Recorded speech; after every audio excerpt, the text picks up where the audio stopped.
We often look at global events, right? And we assume there's some grand strategy, these big, carefully crafted plans driving everything. But what if the reality is, well, messier? Maybe driven more by human impulse, or even something as basic as running out of vessels? That's really the question we're digging into today.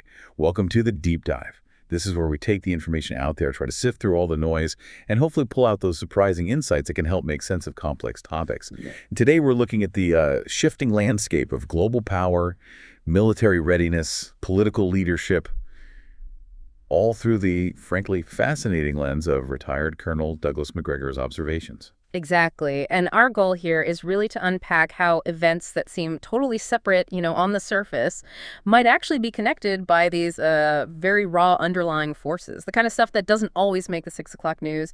We want to give you a fresh perspective, help you see current affairs, not just as isolated incidents, but maybe as part of a bigger interconnected picture. Might make you question some assumptions. Okay, let's dive in. That first layer. The whole idea of grand strategy. We hear it all the time about global conflicts. But retired Colonel Douglas Macgregor seems to just toss that idea right out. What's his take? Why does he think that's wrong?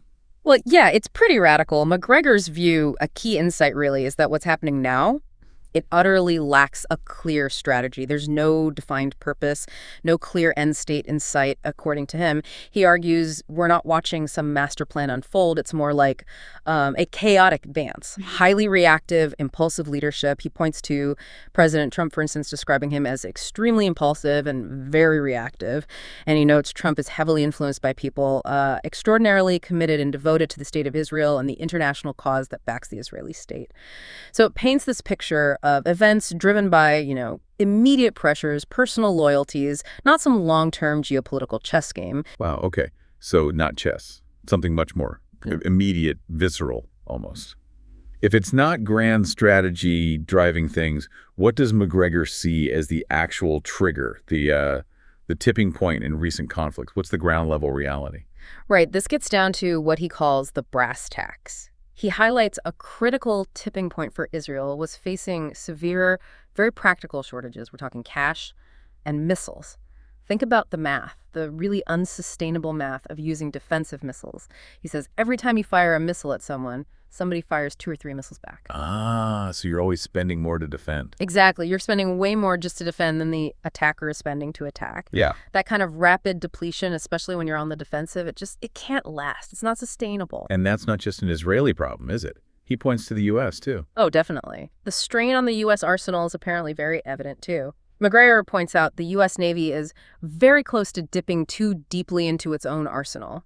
They fired, at least 100 or more missiles just trying to take down those incoming Iranian ones. Yeah. 100 missiles. Wow. Yeah, and here's the thing.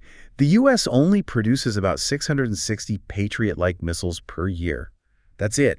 And unlike, say, Russia or China, Macgregor says the U.S. lacks surge capacity. Surge capacity, meaning? Meaning that ability to quickly ramp up industrial production when you really need it. Suddenly make a lot more stuff fast. That's a huge vulnerability if you get into any kind of long fight. And the economic side for Israel. You mentioned cash shortages. How bad does he think it is? He paints a pretty grim picture. Macgregor describes Israel's economic situation as falling apart, or maybe even already in ruins. He actually quotes their finance minister, Smotrich, saying something really stark. We've got maybe a week, perhaps 2 weeks left, and then this thing we call the economy is gone. A week or two, that's incredibly dire. It really puts the pressure on, doesn't it? It highlights the sheer financial unsustainability of that kind of high-intensity conflict. Okay, well, given those kinds of pressures, the missile math, the economic strain, it starts to make more sense why Iran might have backed down eventually. Yeah. What's Macgregor's explanation there? Was it just politics or, again, these practical things? He suggests it was less about a change of heart and more about persuasion and maybe scale. He thinks Iran was likely persuaded primarily by President Putin, maybe President Xi involved too, to just stop. Ceasefire. And he points out the vast difference in scale. You have Iran inflicting damage on Israel, a nation of 9 million people, about 7 million Jews, 2 million Arabs, in an area the size of New Jersey. Right. Compare that to Iran itself. It's huge, like Western Europe, with 92 million people. So Macgregor explains, Iran was essentially told, look, you've won the argument, you've shown your capability, and you cannot be conquered.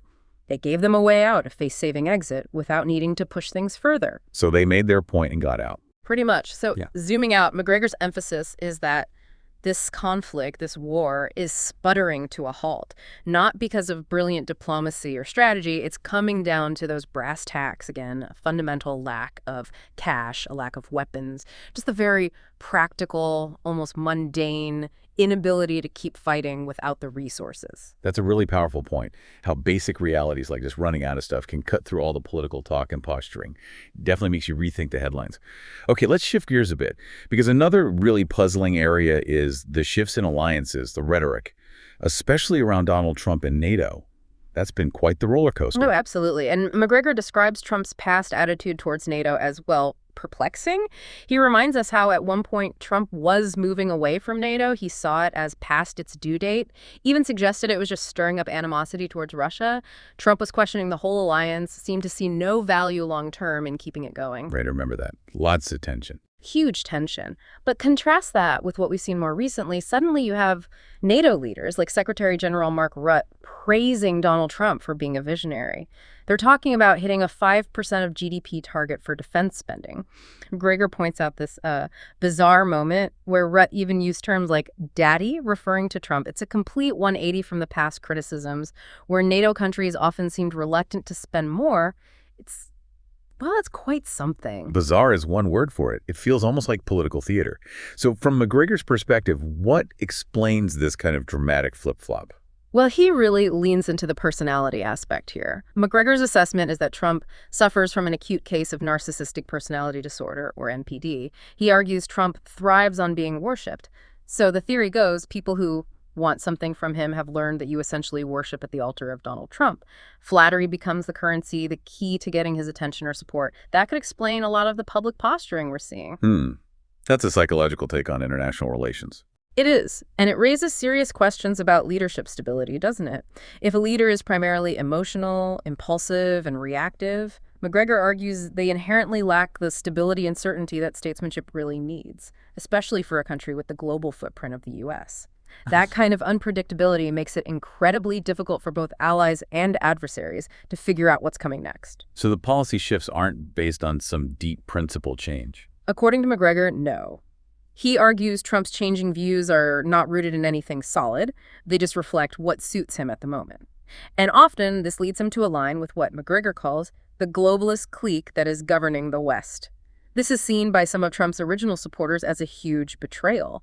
It's actually led to this term Orange McCain being coined. The implication is he shifted away from that initial, maybe more anti-establishment platform towards something more aligned with the status quo. Orange McCain. Wow. And Macgregor sees a financial angle to this status quo. Within Washington, the EU, NATO. Yes, definitely. He suggests there are powerful underlying financial motivations. He basically says that no one at the top wants anything to change because the existing system, the existing money flows, benefit them financially. And this, he argues, leads to things like the creation of non-existent threats from Russia. It becomes a cynical tool, a way to hold this failing alliance together, justify continued military spending, keep the money flowing, and maintain that cohesion, even if the original purpose is gone. Which makes policy look less like strategy and more like, well, like you said, theater of the absurd. Okay. Is there a specific example he gives that really drives this home? Yeah, he points to the Tulsi Gabbard situation and the narrative around Iran's nuclear program. It's quite stark. 1 minute, the official line is there's no evidence Iran has a nuclear weapons program. Then, almost overnight, the narrative shifts, and suddenly the claim is, oh, they've destroyed them all, meaning the supposed Iranian nuclear weapons or capabilities, even the ones that didn't exist according to the previous assessment. Wait, how does that work? Exactly. Macgregor uses it to illustrate what he calls a policy line. You either get on board or get off. It doesn't matter if it contradicts previous statements or facts. It shows how narratives can be constructed and enforced simply to maintain a desired political stance. That's unsettling. It is. And he draws this really powerful historical parallel. He looks back at Great Britain entering World War I. He argues the leaders made decisions for frankly, stupid reasons, personal reasons, alliance entanglements, not sound strategy. And then after the decision was made, they crafted the narratives they needed to mobilize national sentiment, to get the public on board. The ultimate result, of course, was a devastating war that fundamentally weakened the British Empire.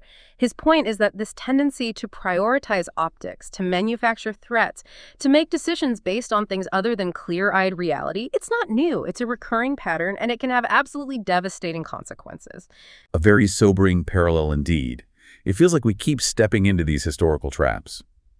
Okay, let's broaden out again and talk about the implications of all this, the financial costs, the military consequences. These can feel abstract, but they hit home eventually. They absolutely do. Macgregor points to the climbing U.S. sovereign national debt. It's going up by another trillion every few months, just staggering numbers.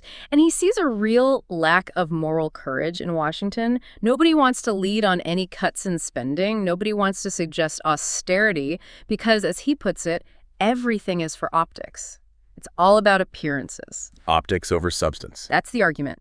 He uses the Mexican border as an example. You get the optics of improvement, maybe some new wall sections, more patrols.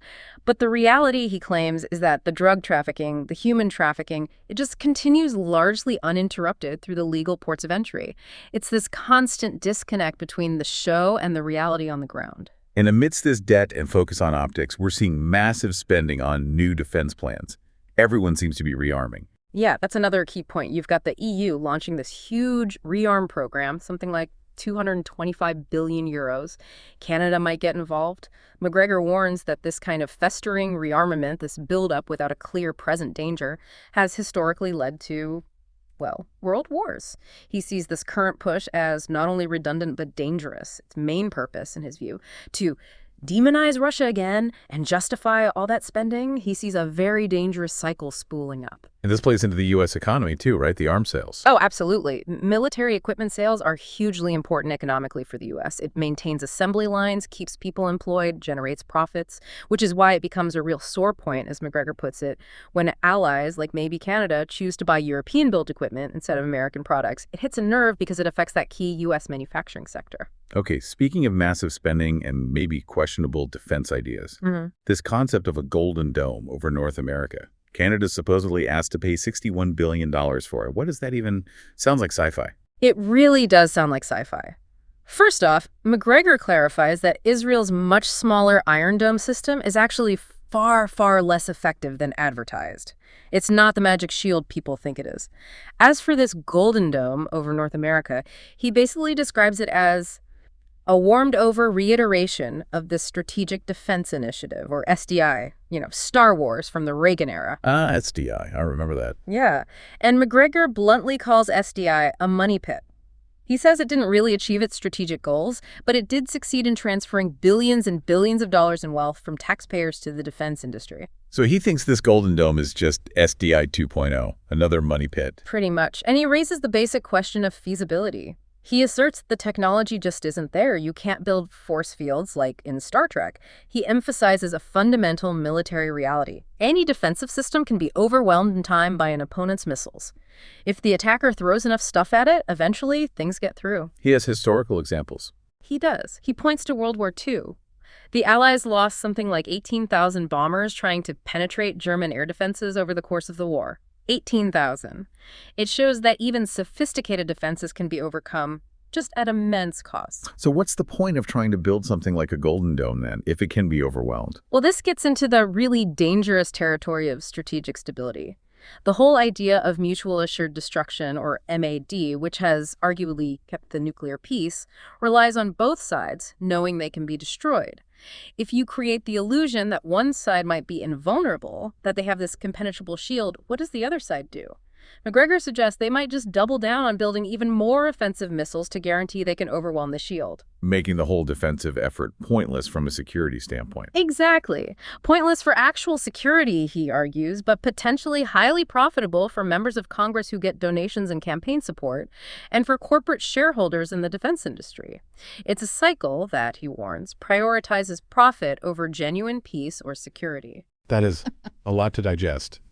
Colonel Macgregor's perspective, it really does cut through the usual narratives, doesn't it? It forces you to see this complex interplay of, hard cash realities, individual personalities, maybe even illusions we tell ourselves, shaping global events. It certainly makes you look at the headlines differently, question the motivations behind the stories we're told. And he leaves us with a really stark, provocative thought, a warning, really. He says that for the U.S., war has always been something that happens on someone else's territory. But, he warns, if the current path continues, war will visit us.